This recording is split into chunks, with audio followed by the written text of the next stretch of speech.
Une fois de plus sur le soleil, nous avons Noli qui nous épate à chaque dimanche avec des émissions extraordinaires. Et ce soir, cette émission ne vend pas sa place. Elle est extraordinaire. Noli, nous avons deux personnes, une personne et un couple inspirant. Et Oui. ce soir, c'est un sujet des divorces réussis et des mariages échoués. Je te laisse la parole. Béni sois-tu. Mais écoute, quelle présentation ce soir. Merci beaucoup, Hamsley. Écoute, on a une très grande avocate ici, Mélissa. Je vais la laisser se présenter. Et le couple Martin et Lindsay. Et puis ensuite de ça, on va rentrer dans le vif de l'action. Évidemment, je vais demander à tout le monde de partager. Non seulement de partager, mais en plus faire des commentaires, poser des questions parce qu'il y a une avocate qui est là pour vous répondre. Puis aussi, il y a le succès d'un couple que nous avons présentement, Martin et Lindsay, qui ont passé à travers séparation, divorce. Et aujourd'hui, on appelle ça un couple, un beau couple qui ont réussi leur divorce. Mélissa, je te laisse te présenter. Alors, bonjour tout le monde. Mon nom est Mélissa Charles. Je suis avocate et fondatrice du bureau d'avocats qui s'appelle Excelsior Avocats. On est une firme d'avocats qui fait principalement des dossiers litigieux, matrimoniaux et droit des affaires. Moi-même, je suis spécialisée en droit des affaires, alors tout ce qui est vos projets d'entrepreneuriat et vos entreprises, mais aussi notre firme s'occupe beaucoup de dossiers matrimoniaux. On est tout à fait à l'aise justement de discuter. Puis justement, Noli, merci de m'avoir invité parce qu'effectivement, depuis plusieurs semaines, j'ai beaucoup de gens qui m'appellent, qui me posent des questions. Ça rentre des dossiers. Malheureusement, on est dans une période où est-ce que le divorce est à la mode et justement, il y a beaucoup de gens qui se posent des questions et on est là pour ça. Et voilà, merci encore de l'invitation. Ça fait vraiment plaisir, Et Martin et Lindsay. Oui, bon, on n'a pas autant à dire ça, mais moi c'est Martin, Lindsay, on est un couple depuis 7 ans, on habite ensemble depuis 4 ans. Ça somme le tout. Je ne sais pas si tu veux dire plus sur toi. Puis, parfait. Puis, je vais rentrer dans le vif de l'action. Martin puis Lindsay, dis-moi, vous étiez un couple, vous étiez chacun dans un... Joli. C'est dimanche soir, petite. Oh, c'est vrai, notre verre! Oh! Bonne soirée à tout le monde. On lève notre verre à tous. Bonne soirée. Je vous dis tout le monde, partagez. Partagez. Ça va être bon ce soir, ça va être chaud. Ben oui. Vous étiez un couple avant. Vous avez chacun été dans un couple avant d'être le couple que vous êtes actuellement. Je vais poser la question à Lindsay. Lindsay, à quel moment que tu as vu comme ça ne marchait plus ton ancien couple? Qu'est-ce qui était l'élément déclencheur? Élément déclencheur, c'est vrai qu'il y a un élément déclencheur. C'est que nous, femmes, à un moment donné, arrivé à un moment donné dans notre vie, on sait qu'est-ce qu'on veut, on sait où est-ce qu'on va. Donc, je pense que c'est avant ma deuxième fille. OK. C'est là que j'ai vu que nos chemins n'étaient pas comme... On allait en sens inverse. OK.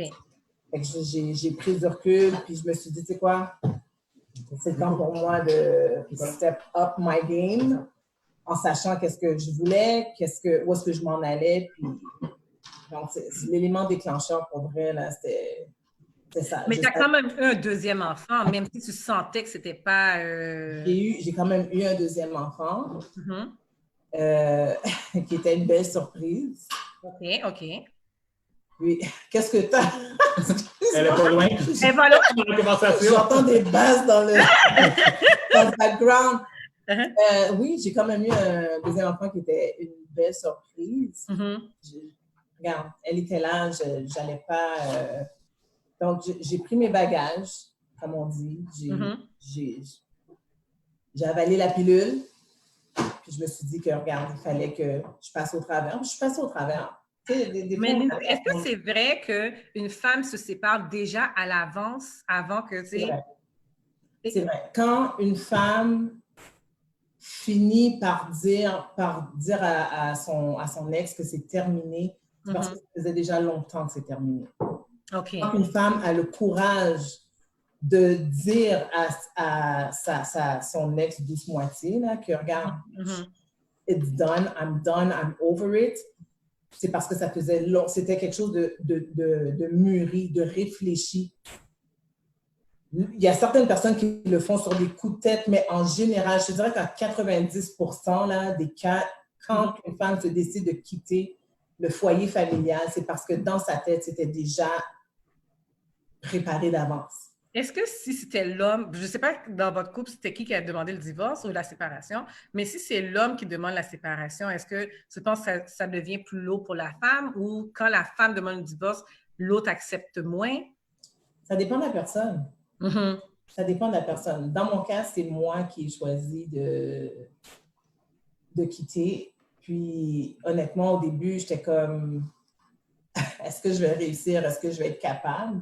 Mm-hmm. Mais en tant que femme et en tant que femme haïtienne, la femme haïtienne, en général, ne se donne pas le droit à l'échec.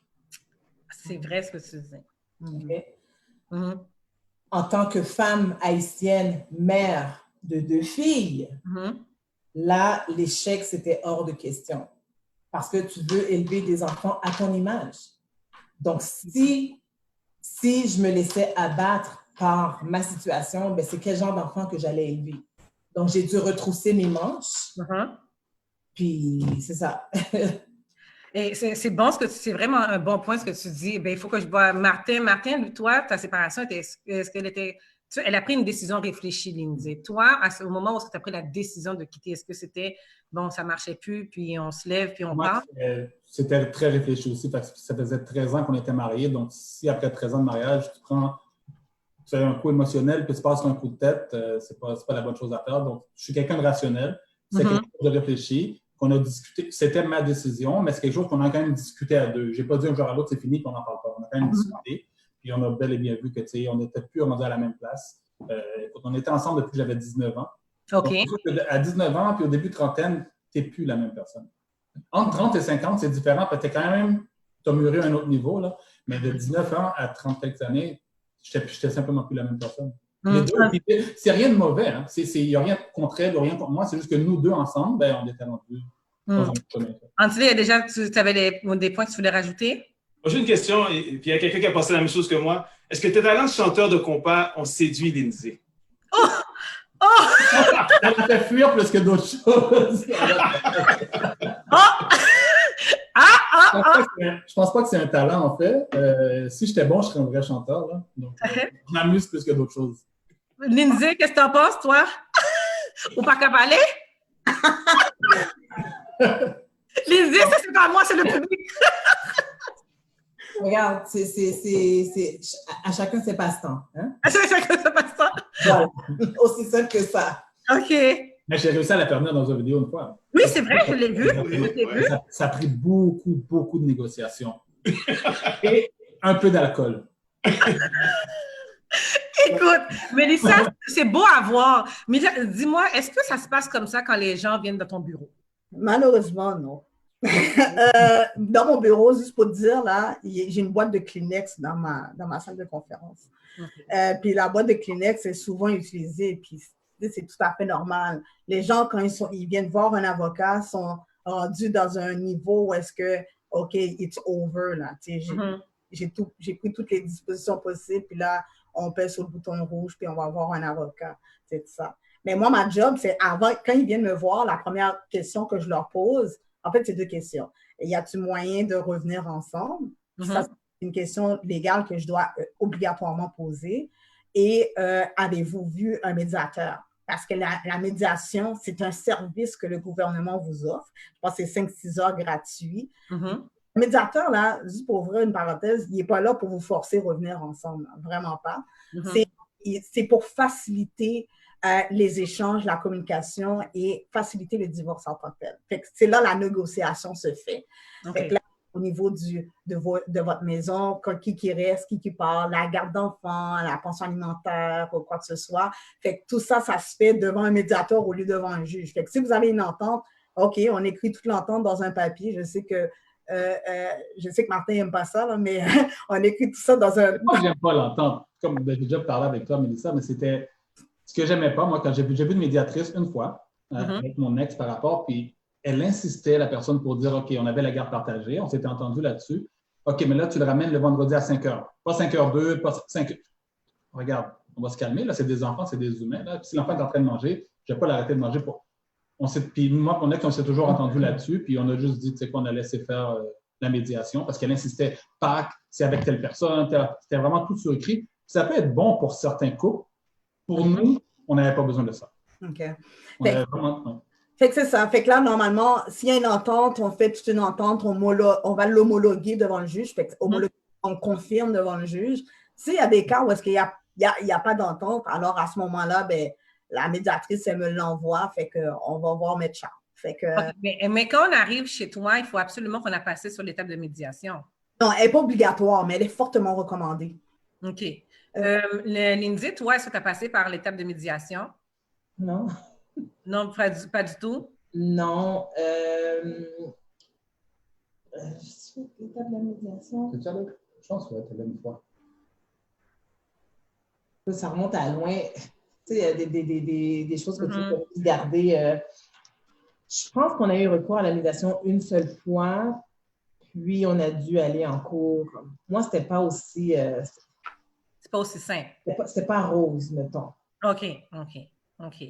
Mais, Martin, toi, dans ton cas, toi, tu avais géré ça, tu dis autrement, tu dis, moi, je passe pas par la médiation, les enfants en premier. Oui, bien ça, on n'avait pas le choix, on l'aurait fait, là. Mais on s'est entendu, moi et elle, puis ça a toujours été tellement simple par rapport aux enfants. Tu sais, c'est comme on avait, au début, là, c'était la garde partagée une semaine. OK. Après, c'était 2 semaines. Mais tu sais, mettons, je vais le ramener le vendredi. Si les enfants, ça leur tentait de rester une journée de plus, il n'y a pas de problème, je vais le ramener le samedi matin. Ou vice-versa, que ce soit chez moi ou chez leur mère. Puis, pour de vrai, on ne s'est jamais obstiné là-dessus. Il y a eu des malentendus par rapport à l'éducation des enfants des fois. Tu sais, c'était pas toujours rose non plus. Mais on a toujours discuté, puis on s'est toujours entendu, puis ça ne s'est jamais fait devant les enfants. OK. Dans ton cas, c'était la communication qui a été la réussite de votre séparation. Mais il faut être deux pour communiquer. C'est ce qui était la réussite. Nous, moi, dans ma séparation, c'est vraiment ça. On était deux, puis on communiquait, puis on pensait au bien des enfants en premier. En fait, vous avez mis les enfants en premier dans votre séparation. Exactement. Mélissa, quand ils viennent, les gens viennent chez toi, tu sais, l'histoire de garde partagée, est-ce que c'est parce que ça se tiraille entre eux autres ou bien c'est vraiment une question d'argent?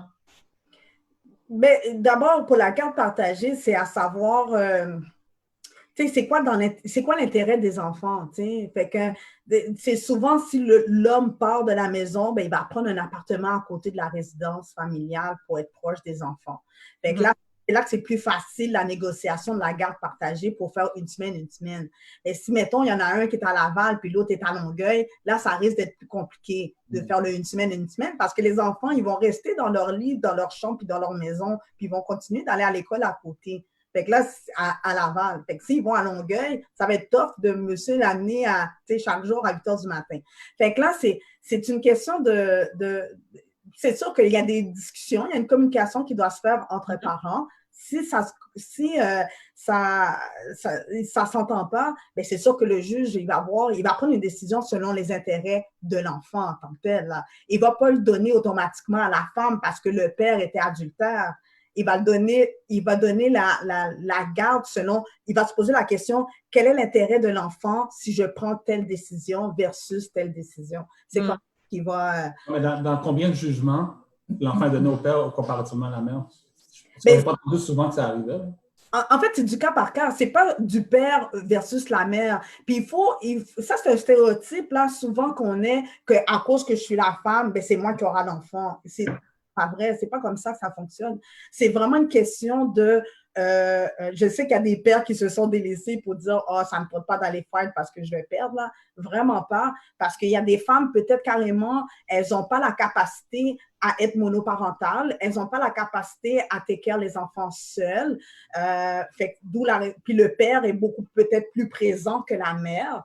Fait que c'est vraiment du cas par cas. C'est même pas une question de genre, là, l'homme et la femme. Il y a une question qu'Anthony veut amener. Oui, effectivement, ça vient de la part de Guédouin Bernier qui analyse ce que tu dis, Mélissa, présentement. La question est la suivante. Comment faire quand le mari a des moyens financiers disproportionnés et la femme n'a pas les moyens de se défendre avec un avocat? Et l'argent est utilisé pour acheter l'appui de l'enfant de 10 ans. Quoi faire? En fait, je n'ai pas trop compris, mais si je comprends de la manière que je le comprends, c'est que si c'est pour la pension alimentaire, ça va être calculé selon le dernier revenu, la déclaration de revenus que vous avez, les revenus que vous avez déclarés. Commun ou séparé? Il vient juste de dire, disons que lui a plus de salaire ou elle a plus de salaire et elle a moins de salaire. Comment on fait pour répartir ça? On prend la déclaration de revenus de monsieur, on prend la déclaration de revenus madame. On établit le nombre de dodos des enfants chez monsieur, le nombre de dodos des enfants de madame. En fait, c'est une plateforme qui s'appelle Aliform souvent. C'est là-dedans qu'on calcule la pension alimentaire. Le nombre de jours avec les enfants versus les revenus de monsieur. Fait que c'est sûr que si monsieur fait plus de revenus que madame et que monsieur, mettons, fait une fin de semaine sur 2, ben, il y a des grandes chances que monsieur va payer à madame la pension alimentaire parce que madame, elle a plus souvent la garde exclusive des enfants, puis monsieur a une fin de semaine sur 2 qui s'appelle, soit dit en passant, un droit d'accès. Un droit d'accès. Là, c'est une fin de semaine sur 2. Dans le cas où est-ce que c'est une semaine, est-ce que l'enfant, est-ce qu'il y a une pension alimentaire qu'on doit payer, soit à l'enfant ou à la mère? Ou... Ça se peut. Comme par exemple, si c'est une semaine, mais le père fait le double de madame, il va payer la pension alimentaire. Ah oui? OK. Un couple merveilleux, est-ce que vous avez eu à payer des pensions alimentaires? Moi, non. En fait, je me suis toujours entendu avec mon ex, puis on séparait simplement. On était quand même pas mal toujours dans le même range salarial. Au début, elle faisait plus, maintenant, c'est moi qui fais plus, puis on s'est vraiment juste toujours entendu. Tu sais, il est arrivé des moments où ça peut être plus difficile pour un, OK, ton auto est brisé, puis on a subvenu aux besoins de l'autre. Tu sais, c'est comme j'ai couvert pour elle, elle a couvert pour moi, puis on s'est entendu comme ça. Puis ça n'a jamais été, c'est pas comme si je couvre pour elle 2 fois, ben là, tu me dois 2 fois, là. C'est pas comme ça. C'est dans la misère, je fais confiance que c'est pas pour le fun, et vraiment dans la misère, ben, je vais couvrir 2 fois. Après, elle va couvrir 1 fois, elle va couvrir 3 fois. Ça n'a jamais été une question de que ça doit être égal. Encore une fois, c'est vraiment le bien de l'enfant. Tu sais, si mon enfant est bien et est correct, il n'y a pas besoin de plus, je n'ai pas besoin d'aller chercher plus. Ça, c'est moi. Mais toi, comment ça s'est passé, la répartition de la pension alimentaire? C'est sûr qu'au début, moi, c'est comme tout à fait totalement différent de Martin. J'ai attendu. Encore là, c'était la femme haïtienne trop gentille. Lindsay t'apporte beaucoup de ce point-là et c'est tellement vrai ce que tu dis. C'est ça. Fait que c'est ça. C'était la femme haïtienne trop gentille, la mère trop fière peut-être. Fait que j'étais comme, tu sais quoi, je ne veux même pas m'embarquer là-dedans. Fait que je vais y arriver. Mais c'est parce qu'arriver, à un moment donné, tu n'arrives plus à joindre les 2 bouts. Fait que j'ai dû, moi, aller chercher la pension alimentaire. Pourquoi tu penses que les femmes haïtiennes ont la difficulté à aller demander la pension alimentaire? Bien, en fait, je vais te répondre à cette question-là parce que je le remarque souvent. La femme haïtienne qui est déjà avant d'entamer les procédures de divorce, la femme haïtienne a pensé ça mounio bral dit, ça mounio bral fait. Fait que là, elle va être étiquetée divorcée à mon divorce. Fait que là, c'est pour ça, elle, la femme haïtienne, puis tu sais, je m'inclus là-dedans parce que tu sais, moi aussi, là, c'est comme un shame, tu comprends? Comme un shame, tu sais, comme genre, mon mari m'a quitté, ou pour telle personne, ou pour telle raison, ou quoi que ce soit. Puis c'est une honte carrément, parce que tu sais, c'est toujours une fierté d'avoir un gros divorce pour qu'à la fin, divorce à tes belles, pour que finalement, je me ramasse seule. Fait que c'était pas le cas pour moi. Moi, c'était pas une honte. C'était pas parce que je me suis toujours foutue de ce que les gens pensaient. À the end of the day, c'était pour mon bien et celui de mes enfants. Fait que je suis vraiment partie sur un coup de tête et j'ai jamais tourné la tête depuis. Mais pour moi, tout ce que je faisais, c'était de me battre pour mes enfants. Fait que j'avais même pas l'idée de la pension alimentaire en tête. Mais c'est parce qu'à un moment donné, ça m'a rattrapée. Mm-hmm. C'est pour ça que je suis allée la chercher. Mais au début, il n'était pas question de ça. Il était question de, regarde, je me retrousse les manches, j'ai choisi de quitter le foyer familial, well then, tu sais, avale ton eau. Boucher non, bois de l'eau sentilla. C'était ton choix, ben, vis avec la grande. Fait que moi, c'était comme ça que j'avais pensé. C'était pas... je me foutais carrément de ce que les gens pensaient. Encore une fois, c'était pour mon bien puis celui des enfants. Mais c'est un bon point quand tu dis, tu t'en fous un peu de ce que les autres disent, mais à un moment donné, tu ne peux pas arriver, là. Je veux dire, c'est les billes, il faut payer. Quand tu pas, c'est sûr que c'est différent. Là. Il y en a qui vont le faire pour aller faire mal au père. Parce que, écoute, moi, j'ai un ami à qui c'est arrivé. Puis la mère a demandé, puis il payait une pension. Puis la mère, à un moment donné, a demandé, l'enfant a besoin d'un set de chambre. Donc, il lui a donné 2 000 $ pour acheter un set de chambre. 2 mois plus tard, il va chercher l'enfant. L'enfant doit se remettre là par terre. Donc, tu sais, on s'entend, puis je ne pense pas que c'est la majorité, mais il y en a certains et certaines qui sont selfish qu'on pensait à eux avant de penser aux enfants. Oui. Mélissa, tu vois ça, j'imagine? Oui. Et comment on gère ça à la cour? Mais c'est sûr que si la médiation a échoué, puis que là, les clients viennent me voir, il y a une autre tentative de médiation que nous faisons. Tu sais, comme moi, je vais parler avec l'autre avocat qui représente l'autre partie, puis on essaie de voir comment on peut régler ça. Tu sais. La différence, c'est que c'est plus gratuit, là. Fait que payer des frais d'avocat.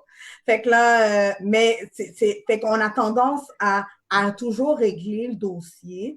Puis même les juges, là, ils invitent les parties à se communiquer. Tu sais, les juges, ils aiment ça, tu sais, à se communiquer. Tu sais, les parents qui me disent « Oh non, je ne vais pas y parler, je vais toujours passer à travers mon avocat. À la fin, là, ils vont voir la facture devient chère à cause de leur orgueil.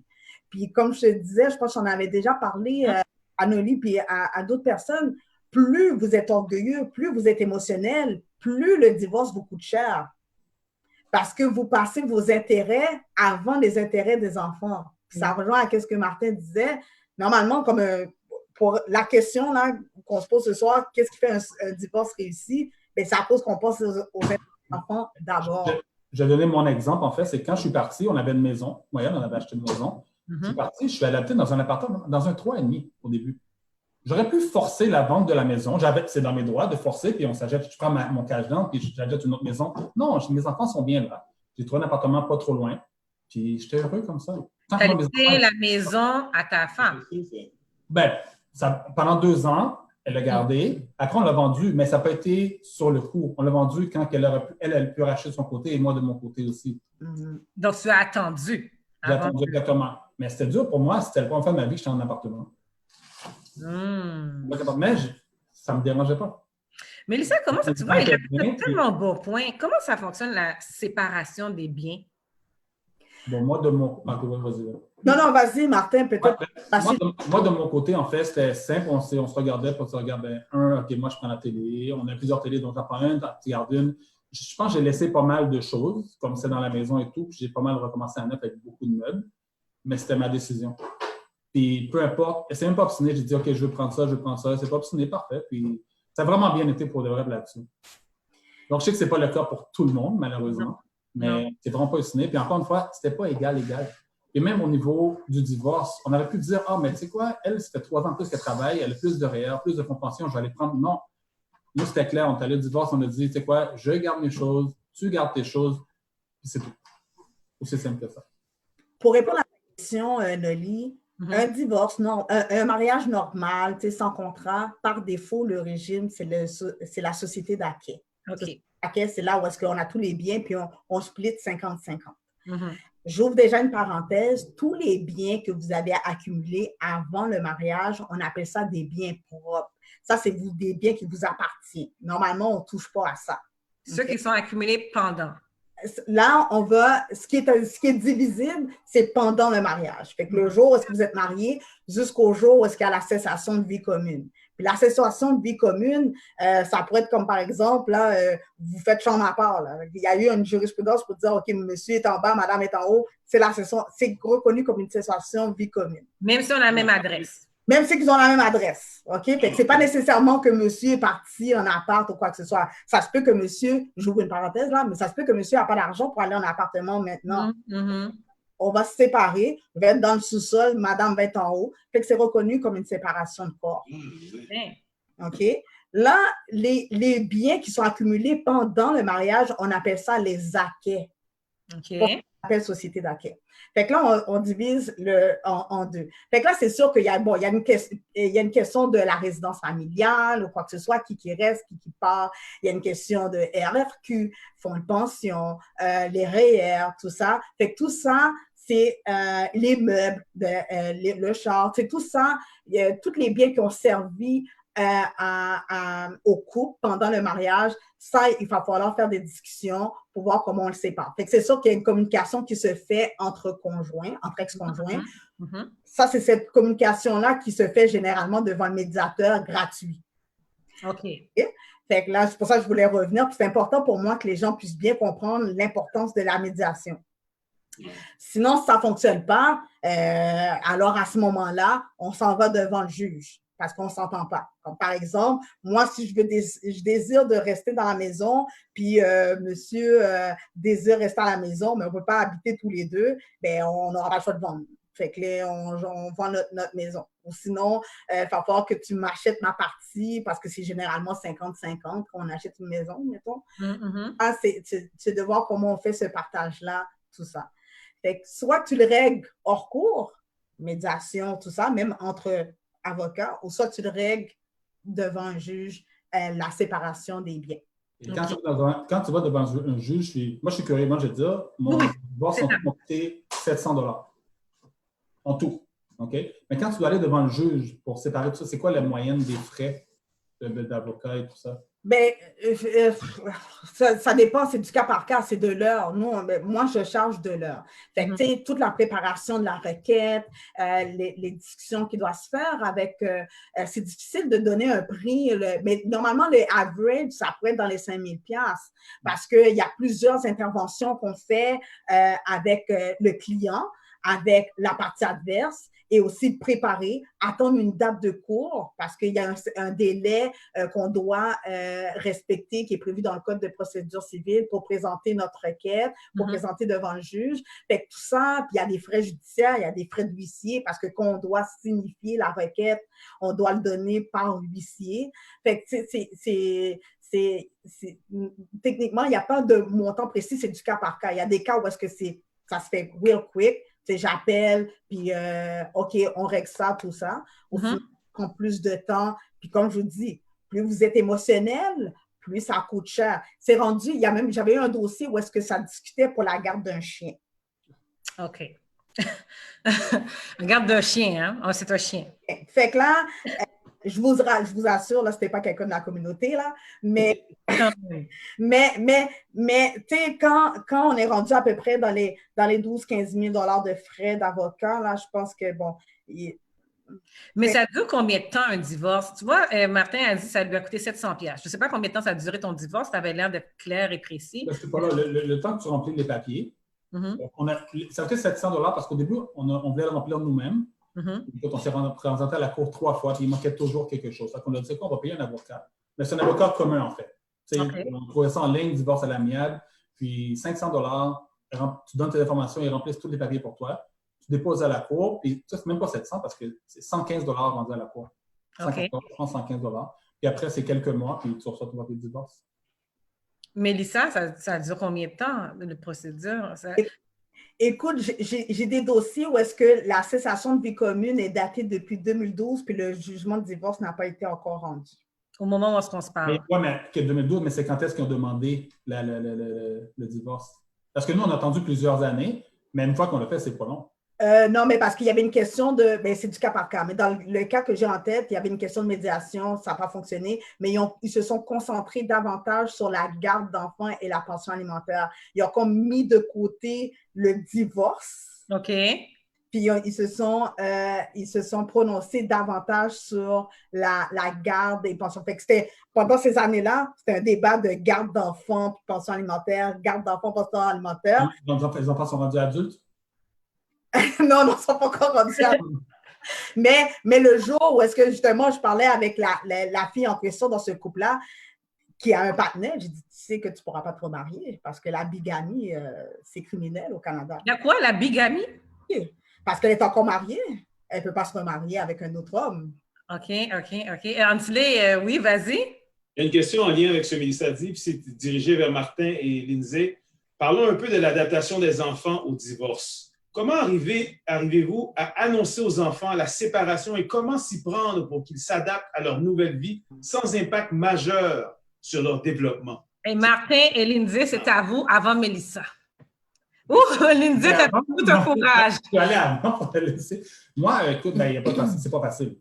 Tout a été quand même assez bien dans la séparation et tout. Mais c'est quand même pas facile d'annoncer aux enfants que vous allez vous séparer. Donc, quand je l'ai dit aux enfants, en fait, j'ai essayé d'acheter la paix. Je leur ai dit pendant que je partais en voyage à New York avec eux. Fait qu'on s'en allait vers quelque chose de le fun par après. Donc, ça a été tout doucement quand même. Puis, ça a bien été quand même. Ça a été dur au début, on pleurait, je ne vais pas mentir. On pleurait un peu. Il y avait comme 12 ans puis 10 ans, quelque chose comme ça. Mais par la suite, ça a super bien été. Ils ont été impliqués, pas au niveau de la séparation, mais ils ont été impliqués comme quand je cherchais un appartement. Ils sont venus avec moi chercher un appartement. Je les ai impliqués, je ne les ai pas mis de côté. Puis, je pense qu'on a essayé de le rendre le plus facile pour les enfants possible. Puis, je ne crois pas, en tout cas, ils ont super bien réussi, qu'il n'y a pas eu d'impact majeur sur les enfants du tout. Lindsay, de ton côté, je sens que ça brûle dans ton cœur. En fait, comment ça s'est fait? C'est que, pour vous mettre en contexte, c'est à la suite d'une querelle. Mm-hmm. Puis, il y a des mots qui ont été dits. En fait, ça faisait un bout que je me trouvais une porte de sortie. Okay. Donc, il y a des mots qui ont été dits, puis c'est comme si je les attendais, ces mots-là. Fait que j'ai pris la porte de sortie. OK. Donc, j'ai ramassé mes enfants, j'ai ramassé nos vêtements et je suis partie. Donc, mes filles étaient quand même assez jeunes. Ma plus vieille, ça a été très difficile pour elle. Ça a été très difficile pour elle. Et elle m'en a fait baver. Mais je n'ai jamais voulu comme mettre de l'emphase sur ce qui s'était passé, le comment du pourquoi. La seule chose que je lui disais, c'est que quand tu seras plus vieille, tu vas comprendre. OK. Ma plus jeune, elle était quand même très jeune. Mm-hmm. Je dirais que c'est plus maintenant qu'elle est adolescente, qu'elle voit qu'il y a un vide, mais en même temps, j'ai jamais été celle qui empêchait mes filles de voir leur père. Au contraire, c'est quelque chose que j'encourageais tout le temps. C'est pas parce que moi, j'avais eu un vécu, c'est pas parce que moi, je l'avais eu difficile que je voulais que mes enfants le vivent de cette façon-là aussi. Mm-hmm, mm-hmm. Donc, c'est ça. Ah, je crois que ça te touche beaucoup. Vraiment, Lindsay, merci de ton partage. Mélissa, toi, comment tu vois ça, toi, chez toi? Comment ça se passe quand on doit annoncer ça aux enfants? C'est pas vraiment quelque chose que je suis plus interpellée là-dessus. Mm-hmm. Mais il y a des cas où est-ce que il y a des cas que ça va tellement loin que même c'est rendu qu'on prend même des avocats pour enfants. Parce que les parents, là, ils deviennent aveugles, ils deviennent sourds, ils n'entendent plus qu'est-ce que l'enfant veut, l'intérêt de l'enfant. Fait que là, tu sais, le père peut dire non, elle veut être avec moi, comme la mère, non, c'est pas vrai, elle veut être avec moi, elle veut rien savoir de toi. Fait que là, à ce moment-là, on n'aura pas le choix de prendre un avocat neutre, d'être juridique, bien entendu, et qui, justement, qui porte à l'intérêt de l'enfant. Ça va même aussi devant la DPJ. Ah oui. Ça va même devant la DPJ, malheureusement. Fait que c'est là que ça devient, le divorce devient houleux, là. C'est un petit point noir qui commence à grossir. Puis ça peut durer longtemps, puis ça peut être lourd. Écoute, moi, je trouve ça quand même triste de voir comme ça qu'on doit mettre les enfants en jeu. Vous avez réussi en ayant la communication. Mélissa, toi, tu me dis comme ça qu'il y a des enfants qui ont des avocats, mais ça a un impact psychologique le divorce. Martin, il nous dit, vos enfants, comment ils réagissent aujourd'hui? Ils sont plus vieux maintenant, mais comment la relation famille recomposée, comment ça aujourd'hui vous le vivez? Comment ça se passe maintenant? Aujourd'hui, je pense que tout va super bien. Ça fait pas 4 ans qu'on habite ensemble. On sait pas qu'ils avaient comme toujours grandi ensemble. Pour de vrai, c'est comme si mes enfants et ses enfants, pour eux autres, c'est son frère et sœur. Pourtant, ils n'ont aucun lien de sang. Mais c'est comme la plus jeune est tellement attachée au garçon. La plus vieille aussi, c'est juste son. Tu sais, elle a 21 ans, on peut 21 ans, donc ils sont un petit peu moins souvent à la maison, disons. Là. Mais elles sont toutes. C'est une grande famille pour de vrai. Moi, pour de vrai, si j'avais eu à écrire une histoire sur comment j'aurais voulu que ça se passe, ben ça se passe comme ça.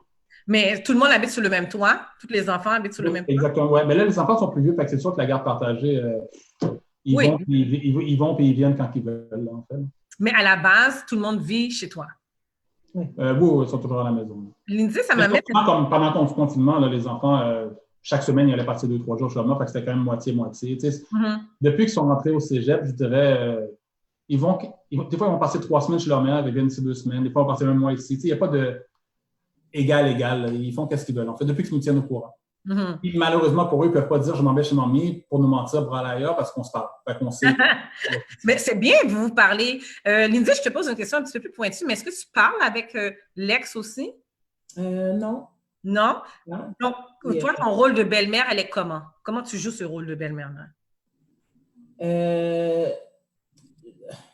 Mon rôle de belle-mère, je le joue comme le rôle d'une belle-mère. C'est quoi le rôle d'une belle-mère? Parce qu'il y en a là. Fait en premier lieu, je reste dans ma voie. OK. Stay in my lane. Ça veut dire quoi? Mon rôle, c'est pas de prendre la place de la mère des enfants parce qu'ils ont leur mère. Mais si j'ai à discipliner, ben je vais discipliner parce que c'est quand même chez moi. Elle dit ça, mais les gars, beaucoup. Okay? Mais je pense que c'est le rôle d'un beau-parent aussi. C'est comme le rôle d'un parrain ou quoi que ce soit. Donc, tu n'as pas, tu sais, comme mon ex, la mère des enfants est très dans le décor. Tu sais, elle s'occupe des enfants aussi. Donc, tu sais, quand je dis le beau rôle, c'est... Pour de vrai, j'ai la tâche facile. OK. La tâche facile parce que ce sont de bons enfants. C'est pas, j'ai jamais eu droit à, comment qu'on dit, à du non-respect. J'ai jamais goûté à ça, j'ai jamais connu ça avec les garçons. Fait que j'ai la tâche facile. Mais comme je te dis, mon rôle de belle-mère, ben c'est pas de prioriser mes filles. C'est-à-dire, si on fait à manger, ben je vais pas donner le plus beau morceau de viande à mes filles puis donner le moins beau morceau aux garçons. Non. Tout le monde est traité à part entière ici. Tout le monde est respecté de la même façon. C'est équitable pour tout le monde. Donc, si j'achète quelque chose pour une, ben, je vais acheter pour tout le monde. OK. Il n'y a pas de parti pris. C'est ça, il n'y a pas de parti pris. Tout le monde est égal. Perception, Lindsay. Un exemple parfait par rapport à tout le monde est égal. Ma mère nous a emmenés en voyage, ça fait 2 ans. Puis elle a payé pour tout le monde. Elle a payé pour mes belles-filles aussi, comme si c'était ses filles. Elle, on est une famille, ben, c'est que tout le monde vient en voyage ensemble. OK. Donc, il n'y a personne qui a été mis à part, genre. Puis la même chose, quand elle aurait pu, pour expliquer, elle aurait pu juste m'amener moi, parce que je suis la copine de Martin, puis laisser mes enfants de côté, mais ce n'était pas le cas. Okay. Puis à Noël, les enfants ont tous le même cadeau. C'est de l'argent, ils veulent tous de l'argent. Ils ont la même chose, que ce soit mes enfants ou mes belles-filles. Mais Lindsay, une perception de femme encore. Qu'est-ce qui fait que des fois, il y a des belles-mères qui sont, on pourrait dire, pisses? C'est vrai? Pour de vrai, c'est dégoûtant. Non, quoi. C'est vraiment par pure méchanceté. Et à l'homme de remettre la personne à sa place aussi. Donc, exactement. si elle n'était pas ça, moi, j'aurais dit, ben, probablement, je ne serais pas avec quelqu'un comme ça. Tu sais, on s'entend, là, avant d'habiter ensemble, on a fait quand même 3 ans ensemble et je savais dans quoi je m'embarquais. Je n'aurais jamais été avec quelqu'un qui n'aurait pas été bien pour mes enfants, parce que c'est quand même le but. Tu sais, on s'entend, nos enfants, c'est notre priorité. Donc, c'était mon but premier. Là. C'est sûr que quand j'étais avec elle, je savais dans quoi je m'embarquais. Oui, mais il y a des fois, des garçons qui ne sont pas ouais. Ah, ben, je suis désolé, ils sont imbéciles, simplement. Je ne voulais pas être méchant ou quoi que ce soit, mais soit ils sont aveugles ou c'est de l'aveuglement volontaire. Là. Ils le voient, mais ils ne veulent pas le voir, en fait. C'est par pure méchanceté ou juste comme pour essayer de prouver quelque chose. Comme rendu là, tu essaies de prouver quoi? C'est la question que tu dois... Qu'est-ce que tu essaies de prouver? Mm-hmm. Au contraire, take a step back, puis demande-toi comme est-ce que je suis là-dedans pour les bonnes raisons? Fait que si tu n'es pas capable de répondre à cette question-là, then it's not for you. It's not meant for you. Tu comprends? Mais tu dis, c'est bien que tu dis ça, mais tu sais que c'est pas toutes les femmes qui voient ça. C'est pas tous les hommes. Toi, tu le vois avec une sagesse. Non, c'est pas qu'elles ne le voient pas. C'est qu'elles ne veulent pas le voir. Elles ne veulent même pas mettre l'effort pour le voir. Il y a une nuance. Okay. Tout le monde voit tout. Mm-hmm. Tout le monde voit tout. Mais tu choisis de voir ce que tu veux voir et tu choisis de voir ce que tu ne veux pas voir. Quand tu choisis de ne pas voir, mais ça, c'est de la méchanceté. Parce que tu te dis, aïe, moi, je suis juste comme, don't give, so I'm going to make it hard for her, for him, or whatever. Mais si le conjoint laisse la personne faire ça, mais c'est qui veut aussi, puis il est aussi méchant que la personne. Exactement. Ansley, tu avais des points que tu voulais rajouter? Oui, une question intéressante de la part de Judy Scott par rapport à l'harmonie et les enfants. C'est une question pour Mélissa qui est la suivante. En tant qu'avocate, vois-tu des couples ou beaucoup de couples qui vivent ailleurs, mais les enfants demeurent à la maison? Lorsque c'est leur semaine, les parents concernés viennent, ainsi on évite de chambarder ou de trimballer les enfants à gauche, à droite.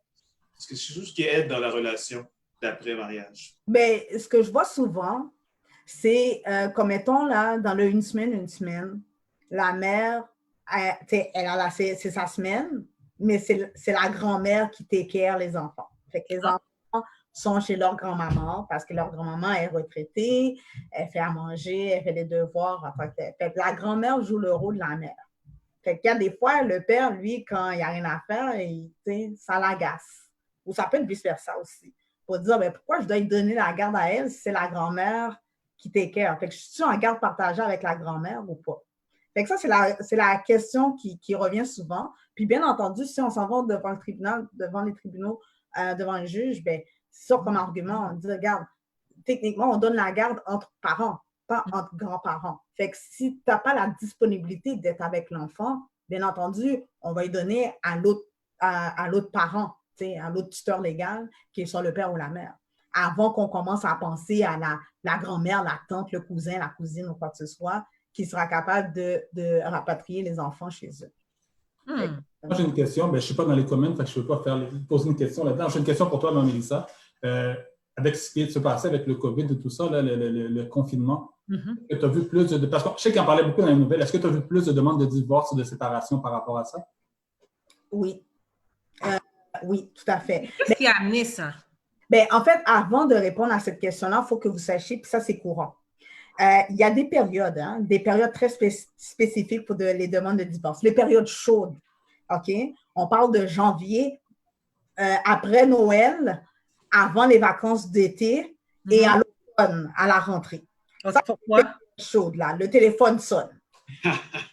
Pourquoi? Ben, après Noël, je ne sais pas, sûrement, techniquement, je ne sais pas.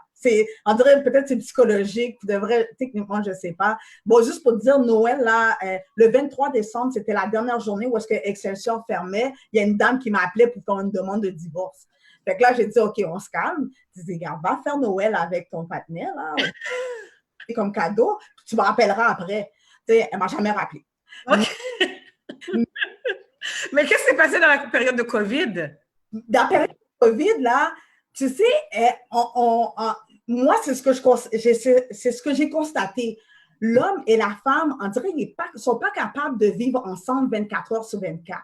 Pourquoi? Parce qu'on est habitué à un certain mode de vie. On va travailler, on revient, on fait notre 9 à 5, on revient vers 6 heures, on va chercher les enfants à la garderie ou à l'école, on prépare les devoirs ou quoi que ce soit.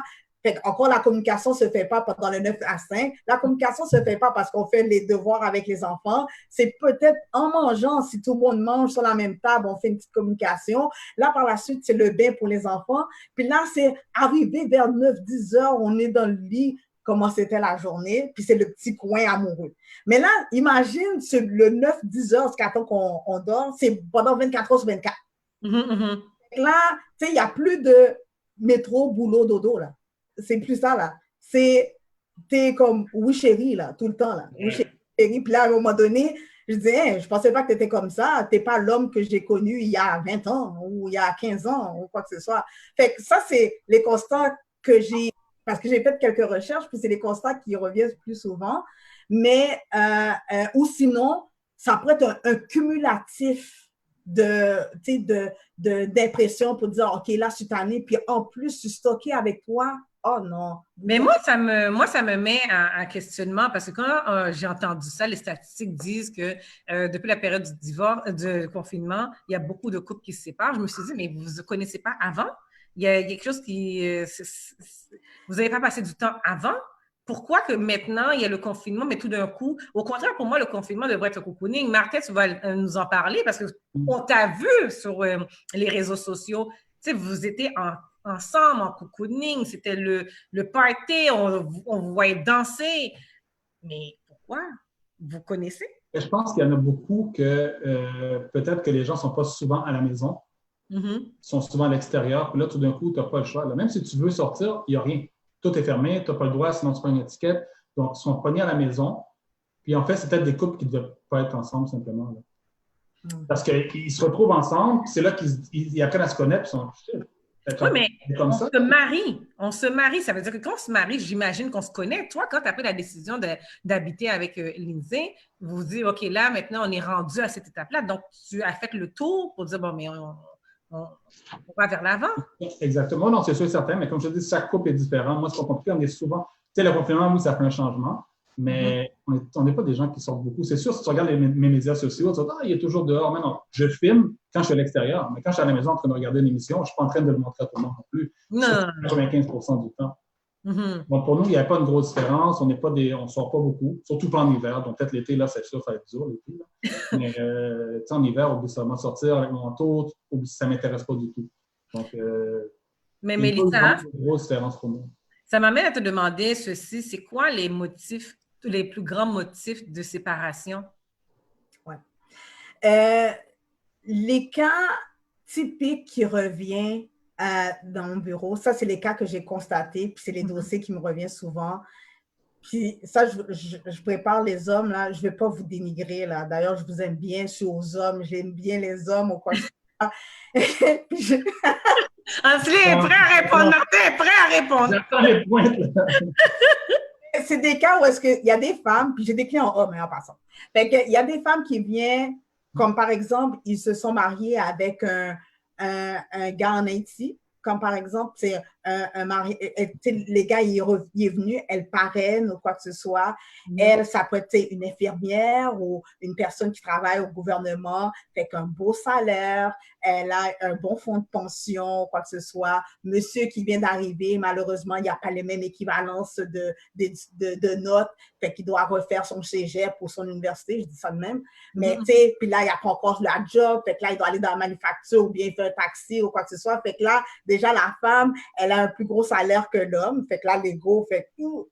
Surtout quelqu'un qui dit, comme, jamais on voit ça, ou quoi que ce soit en Haïti. Fait que la femme met un plus gros salaire de l'homme. Là, l'homme, c'est pas comme si qu'il va s'attendre à faire la même chose que la femme. La femme se plaint parce que l'homme, il prend pas tes cœurs des enfants. L'homme se plaint parce que, bon, c'est elle qui met les pantalons, c'est elle qui met les culottes dans la famille ou quoi que ce soit, elle ne prend pas soin de moi, elle ne fait pas manger, par exemple. J'ai eu des cas comme ça. Fait que là, il y a un déséquilibre. Okay. Fait que là, l'homme et la femme ont décidé de divorcer. Fait que là, il y a un partage. Fait que là, qu'est-ce qui tue la femme? C'est que l'homme aura le droit à 50% du fonds de pension de madame. Mettons, madame a fait 100 000 de fonds de pension. L'homme aura le droit de 50 000 dans son fonds de pension. S'ils sont mariés. Oui, ils sont mariés. Un fake Vini, là. Et puis, il vient d'arriver, tu sais, tout ça. Fait que même si l'intention était bonne, et puis, il n'a pas été capable de trouver la job que la femme espérait ou qu'il devient à un niveau où est-ce que la femme espérait, docteur ou ingénieur ici, comme tu m'avais promis que tu étais là-bas. Fait que là, c'est là que ça devient houleux. Là, on a le finance. Moi, j'ai eu du monde qui m'a écrit de sexe, l'infidélité, loyauté, communication. Oui, il y a ça aussi. Fait que, surtout la communication, il y a les finances, la communication, l'adultère, bien entendu. Fait que,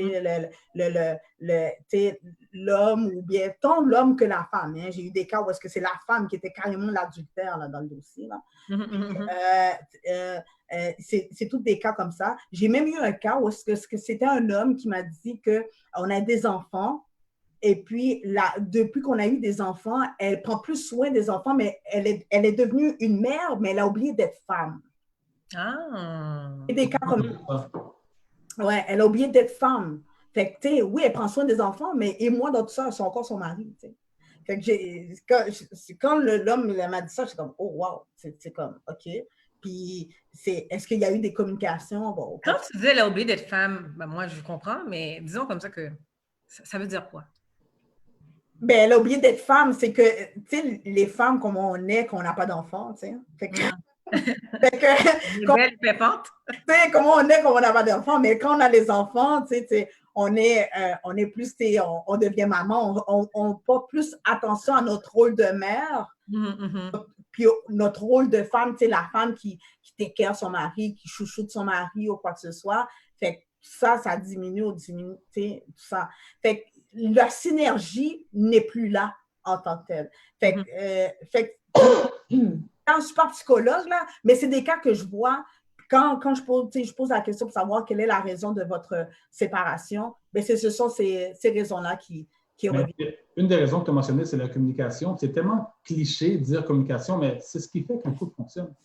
Mais après, c'est tellement cliché, c'est tellement si facile, mais c'est tellement pas facile. Non, mais regarde, nous, dans le couple, c'est ce qui fait que ça fonctionne aussi. Tu sais, on s'entend, là, ça va bien, mais on a des chicanes aussi, comme tous les couples. Et qu'est-ce qu'on fait quand on a des chicanes? Bien, on en parle. C'est important d'écouter l'autre aussi, d'essayer de comprendre le point de vue de l'autre personne. Oui. Et non juste son point de vue. Puis moi, je suis quelqu'un d'orgueilleux. J'aime toujours avoir raison, mais je n'ai pas toujours raison. Et je le sais. Fait que c'est sûr que sur le coup, des fois, pendant la chicane, tu ne le vois pas, mais après, t'être reposé, tu dois parler. Puis, tu ne peux pas juste, souvent les gens font ça, ils sont fâchés, ils ne vont pas se parler pendant 2-3 jours, puis après, tout va bien, sans revenir sur le sujet. J'ai une question pour toi, Lindsay. Vas-tu te coucher fâché avec Martin? Vas-tu te coucher puis tu dis on ne va pas parler avec elle? Au début, c'était comme ça, mais il m'a bien fait comprendre qu'il n'allait pas tolérer ça. Ah ouais? Puis, il m'avait donné le meilleur exemple que tu ne sais pas si je vais me réveiller le lendemain matin. Fait que tu veux vraiment que si je meurs, qu'on termine, que ça termine comme ça. Puis ça m'a... C'était un wake-up call pour moi. Puis depuis lors, ben, on va jamais dormir fâché. Écoute, pareil, mais on ne doit pas fâcher. Ouais. Si vous êtes cute à voir. Oui, Hansley? Une question par rapport à, justement au divorce réussi. Vous avez, on se marie pour le meilleur et pour le pire. On arrive à la parcelle de divorce. Il y a des embûches, il y a des hurdles, comme on dit en anglais, des paiements, comme disait Mélissa tout à l'heure, les avocats et tout ça. Après le divorce, on arrive à se retrouver. Quelle a été la flamèche ou l'élément déclencheur qui a fait que Lindsay et Martin se sont dit, malgré tous les embûches, on se retrouve et on retombe en amour pour refonder une famille? Qu'est-ce qui a été l'élément déclencheur? Lindsay, pas tout fait. Non. Moi, de mon côté, en fait, quand j'ai quitté mon ex, je me suis dit, si je ne me remets pas en couple, je voulais profiter de la vie. Puis, ben, heureusement pour moi, je dis heureusement, non malheureusement, ben, je suis tombé en amour avec Lindsay. Et tu sais, on s'entend, la plupart des gens, quand ils commencent à rentrer en couple, on va être honnête, là, tu ne commences pas à date quelqu'un en te voyant marié et avoir des enfants avec la personne. Un but, c'est avoir du fun, t'amuser au début. Ben, c'est pas ça qui est arrivé là, je suis tombé en amour. C'est beau, c'est magnifique. Vraiment, cheers, ça. Oh, vraiment, c'est cute. Mélissa. T'es allé chercher un bleu ce soir, mon chien. Revenir sur qu'est-ce que tu disais là, les chicanes ou quoi que ce soit. Moi, je me rappelle ce que j'avais appris avant mon cours de mariage là. On me disait tout le temps la communication c'est important. Puis quand vous allez communiquer, là, vos chicanes, c'est important de ne pas pointer du doigt ou dire tu as fait ça, tu as fait ça. Mieux vaut de dire ce que tu ressens.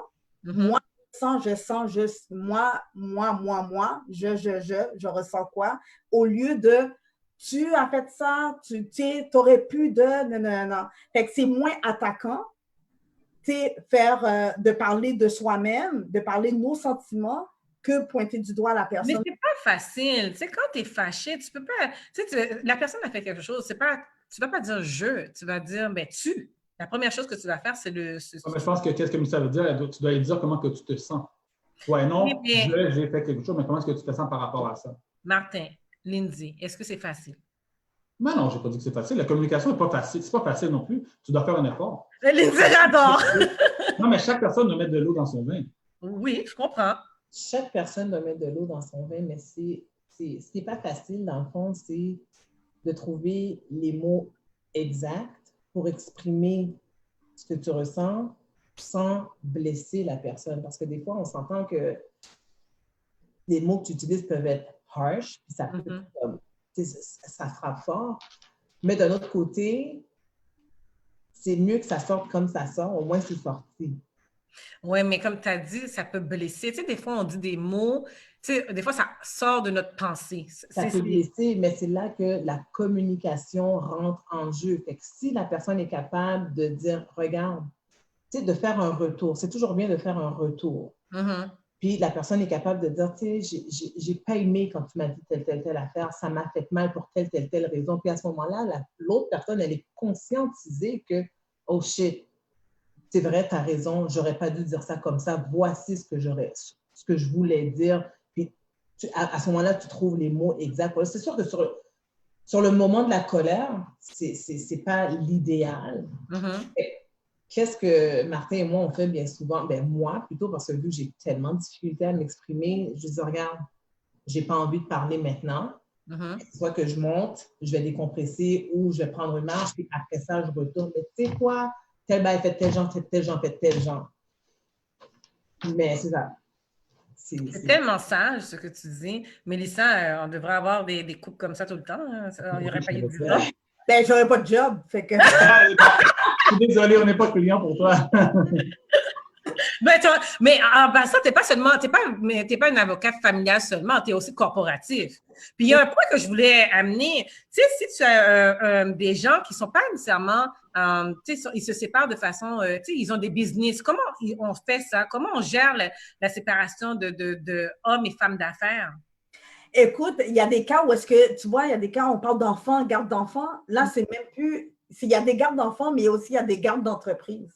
Tu sais, carrément. Tu sais, l'homme et la femme partent une entreprise, ou bien sinon, peut-être l'homme part son entreprise puis demande à la femme de s'embarquer, fait que la femme peut être l'adjointe, par exemple, ou devient la secrétaire, mais 100%, elle fait son 9 à 5 là-bas, tu sais, quoi que ce soit. Puis elle est actionnaire, tu sais, sa rémunération, ce sont des dividendes. Mais là, lors du divorce, là, il y a une séparation qui va se faire. Fait que là, comment on fait ça? Puis là, elle veut avoir 50% d'entreprise. Tu sais? Fait que là, une entreprise qui a été fructifiée pendant le mariage ou quoi que ce soit. C'est pour ça que c'est hyper important de faire une convention entre actionnaires. Et puis, justement, il y a des gens qui me disent, mais non, mais c'est ma femme. Justement, c'est à cause que c'est ma femme. Mais tu sais, quand on se met en affaires, disons comme dans ce cas-ci, tu sais, on est un couple, on décide de faire une affaire, tu ne penses pas à mettre faire des séparations de biens ou de séparation de quoi que ce soit. Oh, ta petite fille est venue nous voir. Mais c'est correct! Allô? C'est correct! Elle veut s'asseoir, allons-y. Mais c'est ça. Fait que là... Bonjour, mademoiselle! Oui. Allô? C'est ça, le live. Oui. Fait que c'est carrément... C'est ça, il faut carrément faire une convention entre actionnaires. C'est pas obligatoire, mais c'est fortement recommandé parce qu'il y aura une évaluation. Il va falloir qu'on évalue l'entreprise, combien que vaut l'entreprise avant qu'on fait la division, nous deux.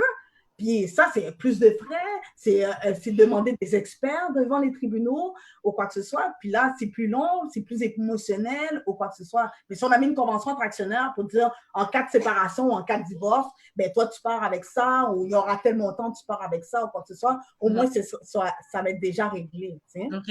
C'est quoi la différence entre séparation de biens et séparation de mariage en séparation de biens puis mariage en séparation d'acquis? Non, en société d'acquis, excuse-moi. Société d'acquis puis séparation de biens. Mais séparation de biens, c'est tout ce qui est à moi est à moi, tout ce qui est à toi est à toi. Fait que, tu pars avec tes bébelles, je pars avec mes bébelles. OK. Puis si, pendant le mariage, Martin puis Lindsay vont se marier, j'ai décidé, là. Ils vont Exactement. Mais si ils se marient, c'est quoi le conseil? C'est-tu en séparation de biens ou en société d'acquis? Parce qu'ils sont déjà en couple. Ben, écoute, il y a des gens qui ils voient que c'est mal vu, de faire un contrat. C'est comme si que... C'est toi aussi, quand tu commences un couple, tu demandes un prenup. C'est une question de je sais pas, de confiance. C'est comme si je disais à la personne, je te fais pas confiance quand tu vas me quitter, ou si ça arrive, knock on wood, ça n'arrive pas, que tu vas prendre la moitié de mes biens, donc je veux que tu signes un prenup, puis mes millions que j'ai gagnés auparavant, tu ne touches pas. Mais ça ne marche pas, ça, Mélissa. Mélissa, on va dire entre nous, Haïtiennes, ça ne marche pas, cette affaire. Mais non, il n'y a pas d'affaire comme ça du tout. Mais l'affaire, mais Martin, tu sais, les cas où est-ce qu'il y a des séparations de biens, c'est surtout dans les deuxièmes mariages. Parce qu'ils ont vu que le premier mariage, c'était tellement traumatisant pour eux autres. Fait qu'elle a dit, deuxième mariage, là, je ne prends pas là-dedans encore. Là. Comme j'ai été chanceux dans mon premier divorce, ça ne m'a pas traumatisé. Peut-être que j'aurais vu la situation différente. Mais la journée que je vais m'arrêter, je ne vais pas demander un prenup pour dire ce que j'ai auparavant, tu ne touches pas. Là. Non, mais les cas où est-ce que je vois des séparations de biens, c'est surtout les gens qui se marient une deuxième fois. Pour être sûr ou quoi que ce soit. Ils ont tellement été traumatisés par leur premier mariage que là, ils vont demander une séparation de biens. Moi, ce que je conseille aux gens qui sont dans un deuxième couple, si vous avez chacun votre maison, vendez, achetez quelque chose ensemble. Ah oui? Il y a beaucoup moins de complications que si tu habites chez quelqu'un qui a déjà une maison ou vice-versa, que ce soit la femme ou l'homme. Je pense vendez ce que vous avez. Il apporte un bon point, Mélissa. Il apporte un bon point. Ben, c'est du cas par cas. Oui, il y a des cas qui sont comme ça, mais si on parle vraiment dans la communauté haïtienne, j'avoue, j'en vois moins là, des séparations de biens, là, on va se marier. En plus, la société d'accueil, c'est le régime par défaut. Là, quand tu n'as pas de contrat, tu fais un beau mariage, tu as 300 personnes dans ton mariage, mais c'est une société d'accueil, tu n'as pas de contrat. Fait que là, c'est des cas qui arrivent ou quoi que ce soit. T'sais. Mais tu sais, les gens qui font séparation de biens, dans ma tête, moi je me pose comme question dans ma tête, je dis, ben, tant qu'à y être, pourquoi tu te maries? Reste en conjoint de fait. Tu fait que si tu veux, tu fais tes affaires, puis tu gardes tes affaires, elle garde tes affaires, parce que le code civil, qu'on parle de société d'accueil, qu'on parle de patrimoine familial, c'est en cas de divorce. Puis je ne sais pas si vous vous souvenez l'affaire Eric et Lola. Eric et Lola, là.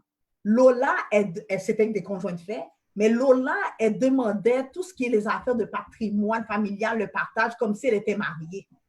Fait que c'est pour ça que c'est allé jusqu'à la Cour suprême. OK. Finalement, elle a perdu. Elle n'a pas gagné, hein? Si je me souviens bien, elle n'a pas gagné.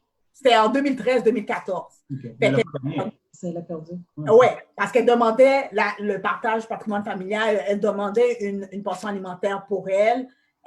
Mais il faut la comprendre, parce que, tu sais, 1 million de pensions alimentaires pour les enfants, par mois, c'était pas assez. Comment, Martin? C'est sarcastique, là. Mais non, mais la Bible. Je comprends que, si on s'entend, on parle quand même de Guy Laliberté. Donc, je pense que tout le monde... Oui, il y a 2 milliards, mais il n'a pas gagné ces milliards-là grâce à elle ou quoi que ce soit. Je pense qu'elle ne faisait pas 20 ans qu'ils étaient ensemble. En tout cas, peu importe la situation, il lui a donné une maison qui valait des millions. Elle ne voulait plus voyager en first class, elle voulait voyager en jet privé. Donc, elle demandait... C'est le parfait exemple de quelqu'un que, pour moi, est selfish. Je dis pas quelqu'un qui fait 50 000 par année ou 40 000 par année, c'est d'autres choses. On parle des gens qui ont des millions. Tu sais, que tu aies 100 millions en vente, puis tu en aies 2, je sais pas, donne-moi 2, je vais être très heureux. Oui, mais toi, c'est parce que tu es une personne plutôt terre à terre, puis bon, tu sais, tu cherches pas nécessairement l'argent, mais il y a des gens, il y a des couples où est-ce que, disons qu'on va oublier Lola, puis Eric et Lola, mais disons comme ça que tu as un monsieur qui fait 150 000 ou une madame qui fait 150 000, whatever, l'autre, il fait moins, et là, arrive séparation. La femme, là, si elle ne travaille pas, elle vit dans une maison de 1,5 million de dollars, est-ce qu'elle va vouloir vivre la même chose encore, le même style de vie? Le standard. Comment tu arrives à gérer ça, Mélissa, quand ça arrive, ce genre de choses-là? Parce qu'il lui a donné un standard de vie. J'ai jamais eu de clients, des millionnaires comme clients. J'aurais voulu en avoir, mais... Mais avec ton expérience, tu vois, avec tes autres collègues? Ben, c'est sûr, oui, c'est un style de vie. Parce que quand on est divorcé ou qu'on est séparé, on veut garder le même style de vie, ça va de soi. C'est tout à fait normal qu'on s'attendait à ce que Lola, dans ce cas-là, c'est que, OK, ben à ce moment-là, même si on n'est pas marié, ben à ce moment-là, je m'attends à que ce soit fair ou quoi que ce soit. Fait que, c'était un beau dossier parce qu'on remettait en question toutes les dispositions qui étaient dans le Code civil pour s'ajuster à les conjoints de fait. Parce qu'il y a beaucoup de conjoints de fait au Québec. Fait, puis bien entendu, le Code civil, puis moi je le dis là haut et fort, ça doit avoir une réforme parce que la dernière réforme du Code civil, c'est en 1994. Fait que là, tu sais, il y a des gens qui se marient, il y a des gens qui sont conjoints de fait. Fait que là, les conjoints de fait, ils veulent être reconnus également. Mais là, le législateur, il dit, ben, si tu veux être reconnu, tu as ça à te marier. Ouais, pourtant, les gens sont de moins en moins croyants comme auparavant. Donc, le mariage, il y a beaucoup qui restent en conjoint de fait. Mes parents, moi, se sont mariés après moi.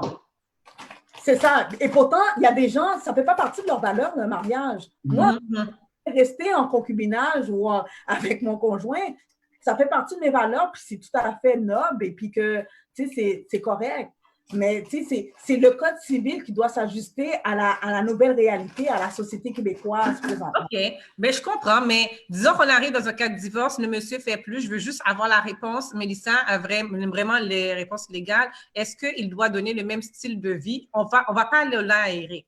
On a des gens qui sont financièrement bien, puis la madame était à la maison. Est-ce que le monsieur ou la madame, tout dépend, doit donner le même style de vie à son conjoint qui se sépare? C'est pas donner style de vie, c'est que les dispositions, c'est clair. Peu importe ce que monsieur faisait ou quoi que ce soit, ou ce que madame faisait, c'est que s'il y a une société d'accueil, tu dois le diviser. OK, c'est bon. Il y a des cas où est-ce qu'on va demander l'inégalité ou le partage inégal du patrimoine familial. Comme par exemple, monsieur a une mauvaise intention ou il y a une double vie. Il y a eu un cas, vite, là, il y a eu un cas, j'ai vu une certaine jurisprudence l'année passée. Monsieur a été infidèle et puis il a pris tout l'argent au lieu de l'investir dans le patrimoine commun, il l'investissait dans sa relation Oh mon Dieu! OK. Et puis là, la femme, elle dit jamais je vais donner mon fonds de pension, mon 50% de fonds de pension. Fait que là, il y a eu un jugement où est-ce que le partage était inégal. OK. Une question de mode de vie. Oui, il y a le mode de vie qui vient avec. Naturellement, on va continuer le mode de vie, mais tu es divorcé, voilà les dispositions du code. Fait que ça va être ça. Fait qu'on a juste à le suivre. Il y aura le partage du patrimoine familial, partage des acquis, s'il n'y a pas de contrat ou quoi que ce soit. Tu as fait tant de pension alimentaire, monsieur a fait tant de pension, il y a une division, on divise la maison, on divise les meubles. Fait que tout ce qui est dans le patrimoine familial, on doit le partager en deux. Merci. Oui, vas-y, Ansley, vas-y. Là, j'écoute Mélissa, puis ce que le couple nous dit, le titre de l'émission, c'était divorce réussi, mariage échoué. Mais là, je pense que c'est un divorce réussi qui s'en va vers un mariage réussi aussi, là. Oui, ben oui, ils ont toutes. Ah, ils ont toutes. Arrête! Lydie, tu me fais rire, tu me tues. Ton non-verbal veut tout dire. Ben écoute, je suis sûre et certaine que je vous souhaite un beau mariage. C'est sûr et certain, éventuellement, ça va arriver, je ne sais pas. Bon, mais j'attends les invitations parce que je veux voir comment ça se passait sur Facebook. Sur Zoom. Hein? On va faire ça sur Zoom. Oui, on va faire ça sur Zoom, exactement. Mais Lindsay, avant de, bientôt, on va quitter parce que le temps passe. Ansley, y a-t-il eu beaucoup de questions? Il y a d'autres questions, je sens que... Oui, il y a eu certaines questions, mais il y a eu beaucoup de commentaires aussi acquiescents ou disant que ce que Mélissa mentionnait ou ce que Bertin ou Lindsay disaient, ils étaient en accord. Je vous dirais, au niveau des questions, je vous inviterais le couple et Mélissa à aller regarder par la suite sur le site des Talents Cachés. pour voir certaines questions, mais vous avez pas mal répondu aux questionnements de nos auditeurs. Je vais juste répondre à une certaine question au niveau de pension alimentaire parce que c'est une question qui revient souvent. OK? Une chose que vous devez savoir, quand vous donnez la pension alimentaire, si l'enfant a 18 ans, ça ne veut pas dire que la pension alimentaire s'annule automatiquement. OK? Il va falloir que vous retirez ça de votre tête, là, ça ne marche pas de même. La pension alimentaire, pour qu'il y ait une annulation d'une pension alimentaire, il faut que l'enfant devienne autonome financièrement. Et ça veut dire quoi? Ça veut dire qu'il a arrêté d'aller à l'école puis qu'il commence à travailler. Fait que l'enfant n'est plus à charge à son père ou sa mère. Il n'est plus en charge. Okay. Donc, il peut avoir 25 ans, il va à l'école et la pension alimentaire, il paye encore. J'ai eu même carrément un cas comme ça. On appelle ça un enfant majeur. Fait que oui, le père continue à payer la pension alimentaire parce que l'enfant est encore à l'université à temps plein, carrément. Puis elle est chez sa mère, puis regarde, elle a besoin, la pension alimentaire doit être versée. Puis c'est d'ordre public, on ne peut pas le renoncer. Les parents, là, ils ne peuvent pas dire « OK, oui, on a un deal, fait que non, il ne donnera pas de pension alimentaire. » Le juge, quand il va entendre ça, il a dit « Mais non, ça ne marche pas de même. C'est d'ordre public, il faut avoir un versement de pension alimentaire. » Si l'enfant est adulte, est-ce que la pension est versée à l'enfant? J'ai entendu des cas, j'avais vu un cas dans un journal, comme ça, on a donné un enfant de 30 ans qui poursuivait ses parents, ses deux parents. Il n'habitait même plus chez les parents. Il a poursuivi pour pension alimentaire, puis il a gagné. En fait, c'est un étudiant en droit, en fait. Fait qu'il savait qu'est-ce qu'il faisait. Tu vois, c'est quoi, il étudie en droit, puis pourtant le parent, il dit, mais il arrête l'école pendant 6 mois, comme s'il était instable un peu, l'enfant. Ils n'ont pas réussi à prouver qu'il fallait quand même qu'il paye une pension alimentaire. Oui, la pension alimentaire peut être versée directement à l'enfant ou ça peut être, en fait, ça verse directement aux parents en tant que tel, mais oui, ça peut être versé directement à l'enfant. Il y a des cas où est-ce qu'il y a des gens qui m'appellent pour dire « Hey, monsieur ou bien madame, elle n'a pas versé les pensions alimentaires, qu'est-ce que je fais? » Alors, à ce moment-là, c'est le percepteur de Revenu Québec qui s'en occupe. Fait qu'il va falloir appeler Revenu Québec. Puis Revenu Québec, carrément, qu'est-ce qu'ils peuvent faire? C'est de prendre directement une partie du revenu de monsieur ou de madame, du débiteur, automatiquement de sa paye pour le verser la pension alimentaire. Okay. Puis une autre question qui revient souvent, est-ce qu'une pension alimentaire est modifiable? Oui. La réponse est oui. Comme par exemple, s'il y a eu une nouvelle situation au niveau financière, monsieur qui a l'habitude de payer une pension alimentaire, mais qui a perdu sa job, oui, il peut carrément demander. L'enfant commence à travailler à temps partiel aussi, je crois. Ça aussi, mais il faut dire c'est du cas. Il peut travailler à temps partiel, mais il va encore à l'école, à ça. Mais ça change quand même au niveau des montants de la pension. Oui, il y a ça. Il y a aussi la mère qui a eu une augmentation, la mère qui reçoit la pension alimentaire, puis elle a eu une augmentation de salaire. Fait que là, oui, à ce moment-là, oui, c'est modifiable à ce moment-là. C'est pour ça qu'on demande souvent à ce que les parties se donnent mutuellement leur déclaration de revenus à chaque année. Ils n'aiment pas ça, mais c'est comme ça qu'on est capable de voir est-ce qu'il y a une augmentation de salaire ou est-ce qu'il y a une modification significative en matière financière. J'ai eu une question. C'est après combien de temps on peut demander le divorce? Donc, ça prend. Attends, quelles sont les règles? Oui, après combien de temps on peut demander le divorce? C'est après 1 an. C'est la loi sur le divorce qui le dit. Il faut attendre 1 an de séparation de corps. 1 an de séparation de corps pour faire la demande, pour entamer la procédure de demande de divorce. Ou sinon, si ce n'est pas 1 an, l'exception du 1 an, c'est pas qu'il y a un adultère ou il y a de la violence physique ou mentale qui empêche la vie commune des parents. Autre question, est-ce qu'on peut demander la garde exclusive d'un enfant? Oui, on peut demander la garde exclusive. Vous savez, quand un parent a la garde et puis l'autre parent a un droit d'accès, la fin de semaine sur 2, c'est un droit exclusif, ça.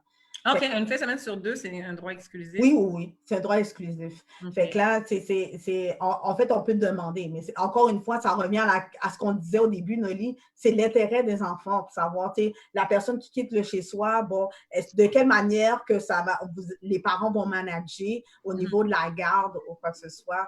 Est-ce que ça va être 50-50, une fin de semaine sur 2 ou bien 2 jours cette semaine, 3 jours l'autre semaine ou quoi que ce soit, mais oui, tout peut se faire. Antilé, tu avais un point? Oui, une dernière question, Mélissa, pour toi. Est-ce que lorsqu'il y a une entente à l'amiable entre un couple qui se divorce, est-ce que cette entente-là devrait toujours être écrite, que ce soit notarié ou avec un avocat, ou est-ce que ça peut être de façon verbale? Qu'est-ce que tu recommandes? Ben, en fait, toute entente, ça peut être verbal comme écrit. Une entente verbale, c'est une entente en soi. Mais une entente écrite, je recommande que ce soit écrite et homologuée devant le juge. Ça veut dire confirmée devant le juge. Ça veut dire que cette entente-là devient un jugement. Ça veut dire que lorsque vous allez chez le médiateur, par exemple, puis vous êtes capable d'avoir une entente, fait que le médiateur va tout mettre ça par écrit, ou quoi que ce soit, puis il va l'homologuer devant le juge. L'avocat va l'homologuer devant le juge. Fait que ça devient un jugement, puis vous êtes obligé de respecter ça. Okay. Si vous ne l'homologuez pas devant le juge, malgré qu'elle est écrite, ben l'homme ou la femme peut dire non, finalement, je ne te donne pas l'enfant vendredi tel qu'on s'est entendu. Fait que là, l'autre parent qui voit ça, il ne pourra pas appeler la police parce qu'il y a des cas où est-ce que, OK, je vais appeler la police pour toi. La police va te dire, je ne rentre pas dans ce genre de situation-là, surtout si vous n'avez pas de jugement. Fait que là, c'est très important de homologuer ça, déjà pour forcer l'autre parent ou un des parents de respecter votre entente. Parce que c'est sûr que quand c'est un jugement, il faut respecter le jugement en tant que tel. T'sais. Puis ça, c'est des cas où ça s'est arrivé souvent, Noli, pendant le confinement.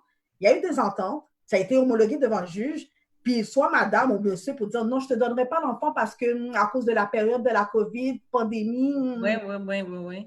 Pourtant, la jurisprudence est claire. La jurisprudence dit qu'il faut maintenir le statu quo. Ça veut dire que même si il y a l'histoire de la pandémie ou la COVID, ben, si c'est une fin de semaine sur 2, le père a le droit d'aller chercher l'enfant puis faire sa fin de semaine avec cet enfant-là. Il a le droit. Fait que c'est pas à cause de la pandémie qui empêche ou quoi que ce soit. Fait qu'il y a eu beaucoup de cas dans qui reflètent ça, parce que madame ou bien monsieur ne veut pas donner l'enfant ou quoi que ce soit à cause de la pandémie, mais à ce moment-là, on fait des procédures qui s'appellent ordonnance de sauvegarde. Ça veut dire qu'on va aller demander une ordonnance à la cour pour ordonner soit la femme ou l'homme de remettre l'enfant ou bien de respecter le jugement en tant que tel. Écoute, on arrive bientôt à la fin, puis je veux souligner certaines entreprises avant. Martin et Lindsay, dites-moi, vous avez chacun on a connu votre histoire, vous allez expliquer brièvement, mais là, on s'en va vers un couple, vous êtes un couple réussi. Vous avez appris chacun des anciens couples, puis vous allez dire, ça, on laisse derrière nous. Maintenant, vous êtes un couple reconstitué. C'est quoi le secret pour réussir ce couple reconstitué pour ne pas arriver à un autre divorce? Compare. Ne pas répéter les mêmes erreurs, en fait. C'est d'apprendre. Il faut que tu sais quand tu quittes avec quelqu'un. Tu sais, j'ai pris la décision de quitter mon ex, mais je sais les erreurs que j'ai faites. Tu sais, j'admets tout ce que j'ai fait de pas correct aussi. Là, tu sais, je ne l'ai pas blâmé pour quoi que ce soit. Tu sais, chacun on avait nos torts, mais je connais mes torts. Je ne peux pas répéter les mêmes erreurs. Et puis, comme je disais tantôt encore, c'est la communication. Il n'y a rien de mieux que ça. C'est tellement cliché, c'est facile à dire, mais c'est ça. Lindsay, toi, tu dis quoi là-dedans? La communication? Je dis exactement la même chose. C'est quoi le message que tu dis à les femmes qui ont, tu sais, surtout les femmes chinoises, haïtiennes, des fois, ils ont besoin d'écouter, comprendre. Ils ont fait un beat sur ça, Grève bébé. Grève bébé, ah oui?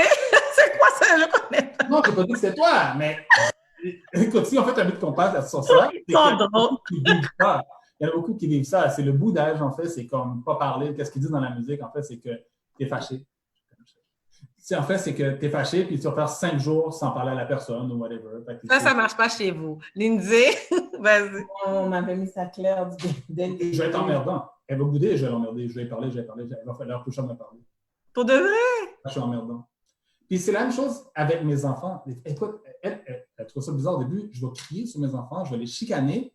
Puis 5 minutes après, on me donne des blagues puis on joue au PlayStation. J'ai dit ce que j'avais à dire. On est passé à autre chose. Moi, après 5 minutes, je ne suis plus fâché, je passe à autre chose. Tu n'es pas rancunier? Non, pas du tout. Je passe à autre chose, j'ai fini. Ça c'est quoi? Je savais pas c'est quoi, mais on passe à autre chose. Disons que j'ai dû travailler un peu beaucoup, moi, du côté. Tu sais, j'ai quand même des filles. Que quand je réprimandais mes filles, ben, tu sais, ça pouvait s'étirer là, sur 2-3 jours de boudage. Puis... Mais maintenant, on est capable de regarder. Je t'ai dit ça. Il y a encore du boudage, mais. Ça va beaucoup mieux. Au au contraire, au lieu que ça dure 3-4 jours, mais ça peut durer une journée, puis après ça, on en rit, tu sais. Il y a eu beaucoup d'améliorations de ce côté-là. Mais pour répondre à ta question, ce que je dirais, ce que je dis de la femme, entre autres la femme haïtienne, c'est des fois de laisser comme sa fierté de côté, de mettre de l'eau dans son vin pour pouvoir aller de l'avant, si on veut. Pendant 5 jours, là, tu mens 5 jours de bonheur, 5 jours de quelque chose, puis tu es fâché, tu as envie de me parler, mais ton orgueil fait que tu ne veux pas me parler. C'est ça, l'orgueil mal placé. Tu me vois avec les enfants, on donne des blagues, puis tu as envie de venir nous rejoindre, mais dans ta tête, tu dis, je suis fâché, je ne peux pas le faire. Bouche ou longue. Comme ça, juste viens, c'est tout, amuse-toi. C'est tellement drôle, écoute. J'accepte pas la fait de rester fâché longtemps. Mélissa, avant que parce que là, après, je vais faire un tour de table pour vos entreprises. Mélissa, qu'est-ce que tu vois chez les Haïtiens qu'on devrait corriger pour ne pas arriver à des divorces, séparations? Oh my God.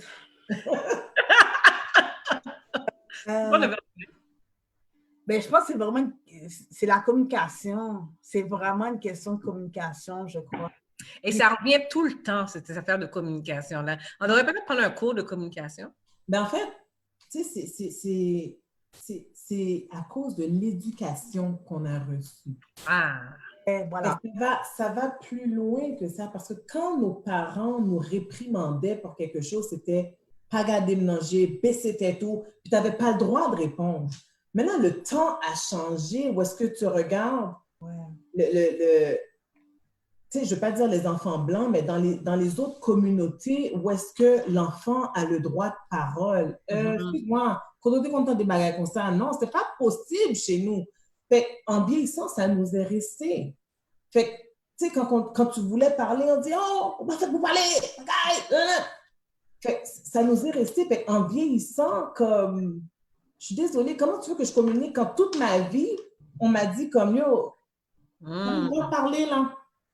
Baisse tes yeux, ferme ton bec. » Comme... Ce que Lindsay dit, c'est vrai. C'est difficile, comme on dit, c'est difficile de montrer des nouveaux trucs à un vieux singe. Tu as été éduqué, conditionné comme ça pendant longtemps. Fait que là, tu as lui qui arrive et dit « Tu sais, il faut qu'on communique. » Yo, laisse-moi le temps. Pas le temps. Ben, c'est ça. Tu n'as pas le temps. Tu ne sais jamais quand est-ce que quelque chose peut arriver. Jamais, parce que j'ai pas le temps. Il y a aussi le fait, Noli, c'est que, tu sais, ça m'a choquée quand j'ai entendu l'homme qui disait qu'elle était mère et elle a oublié d'être femme. Tu sais, dans le sens que les activités qu'un couple faisait avant les enfants, là, on dirait que ça se fait plus. Genre, peut-être ça... C'est important de garder du temps en couple. Regardez, tu sais, allez-y au cinéma un mercredi soir, tu sais, allez-y, tu sais, genre, ou allez au restaurant, tu sais, fait que c'est le mode de vie qui s'implique, puis qui est là, puis que, tu sais, nous, on est toujours sur le même, puis nous, les Haïtiens, on est très conservateurs, là, tu sais, c'est toujours la même relation, la même chose, ça devient au-dedans, puis là, ça devient plat. Fait que là, tu sais, je pense que nous, pour répondre à ta question, puis je m'inclus, moi, je pense qu'on devrait faire des choses hors de l'ordinaire, tu sais, des choses qu'on on fait ce soir, carrément, tu sais, puis pour alimenter l'amour, pour alimenter la relation conjugale en tant que telle. Moi, je pense que... On a donné pas mal de trucs ce soir. Écoutons, là, l'heure passe, l'heure file, c'est l'émission écoute, on est débordé. Tête chargée, qu'est-ce que ça veut dire tête chargée? Tête chargée, c'est... Ben, tout le monde, en tant qu'Haïtien, on la connaît, là, cette ligne-là. Tête chargée, c'est comme... C'est too much, hein? C'est quelque chose qui est comme too much. Mais c'est un quote, un slang, une ligne qu'on utilise très souvent comme...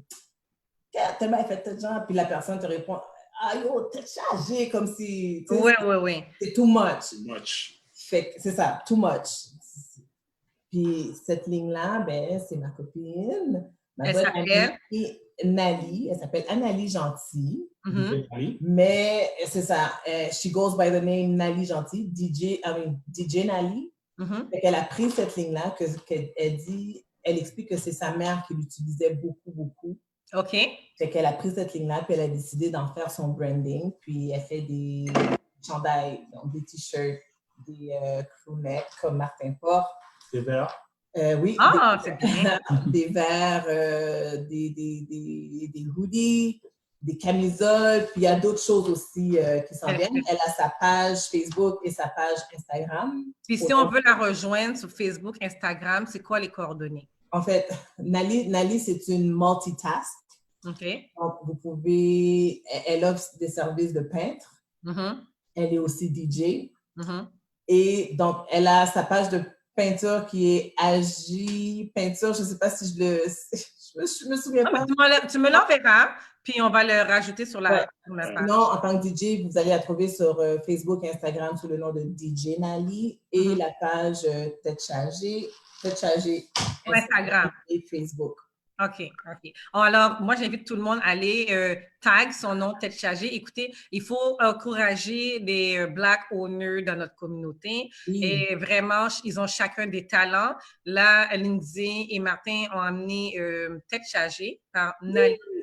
Exactement. Donc, moi, vraiment, j'invite tout le monde à aller sur sa page Facebook et aussi sur Instagram pour la suivre, follow up, puis lui donner beaucoup d'amour. Mélissa. Oui, Mélissa, si on a besoin de te rejoindre en tant qu'avocate, pas seulement familiale, mais aussi corporatif, où est-ce qu'on peut te rejoindre? Moi, j'ai un site web, excelsioravocat.com. Sinon, vous pouvez toujours m'écrire. Vous allez voir toutes mes coordonnées. Là. On est un bureau à Laval, mais on priorise davantage les consultations. Ça se fait par Zoom très bien ou bien par téléphone. Et d'ailleurs, on reprend là, le service là, tranquillement, pas vite là, pour ça. Mais vous pouvez me joindre en tout temps, m'envoyer un courriel, aussi sur Facebook. Vous pouvez m'envoyer vos messages ou quoi que ce soit. Je suis sûre qu'il y a plein de questions. Je vais prendre le temps là. Oui. Au message, mais vous pouvez carrément m'écrire ou m'appeler. Je ne sais pas si Noli, tu vas mettre nos coordonnées. Oui, je vais mettre vos coordonnées, absolument. Là, on a perdu Anne-Soulé. J'espère que c'est passé avec son ordinateur, mais j'aimerais aussi prendre le temps de remercier les commanditaires et les gens qui vraiment suivent les talents cachés. Il y a James GoPromo, V-Cosmétique, Manta Fitness, Chic Hands. Maintenant, nous avons Burger de Ville, gestion PCO, qui est un cabinet de conseil pour les gens qui sont en immigration puis en intégration au travail. Donc, je remercie vraiment tout ce monde-là qui participe. Puis, à tous les dimanches, je vais vraiment mettre à l'honneur les entreprises Black Owners, les personnes qui sont gérées par les entreprises Black Owners. Je mettrai une liste de remerciements, évidemment. Comme là, ce que vous m'avez dit, je vais les mettre en remerciement, le tag et tout. Et puis, écoute, je remercie Ansley. Merci pour ta participation. Merci pour le mentorat. Merci pour tout. Il y a Judith aussi, Michel, Edline et ma maman, parce qu'ils sont derrière moi. Tu sais, Talent Caché, c'est une petite équipe là, qui est en train de se grandir. Alors, je vous remercie les invités. Martin et Lindsay, merci de votre partage. Merci beaucoup. Ansley, tu voulais dire quelque chose avant de partir? Oui, vraiment. Merci beaucoup à toi, Noli, pour cette émission à chaque dimanche. C'est toujours intéressant. Puis aujourd'hui, vraiment, j'ai pris le temps. D'habitude, c'est 1 heure. On a pris 1h30, mais c'est comme de l'eau, là. C'était extraordinaire. Merci beaucoup, Mélissa. Et lorsqu'on fait des appels pour des avocats, toujours le premier nom qui nous revient en tête, c'est Mélissa. Toujours plus fort, toujours plus haut, comme elle le dit si bien. Oui. Martin, Lindsay, qu'on vous voit avec vos vidéos en train de danser compas, puis on voit vos enfants autour de vous. Vous êtes un exemple, une motivation pour nous de continuer de travailler fort en couple. Vraiment, merci beaucoup pour cette belle soirée. Merci beaucoup, Martin. J'attends ton prochain émission story. Non, Lindsay dit non. Non. Oui, Martin, j'attends. C'est jamais prévu, hein, c'est toujours sur le coup. C'est toujours sur le coup, mais tu parles tellement bien. Écoute, on n'aurait jamais pensé. Tu parles tellement bien le créole aussi. C'est dommage de ne pas parler créole. On va te parler créole aussi. Aujourd'hui, c'est une émission en français aujourd'hui. Noli, dernière chose rapidement. Gros merci à Alex de Handshake. Oui, je lui. Qui travaille toujours fort en arrière, est en background, est resté avec nous pendant 2 heures à faire un beau visuel pour nous sur Facebook. Bien, merci pour tout. Alors, écoutez, on garde contact. Je vous embrasse. Bye. Bonne semaine. Bye. Bye. Super émission.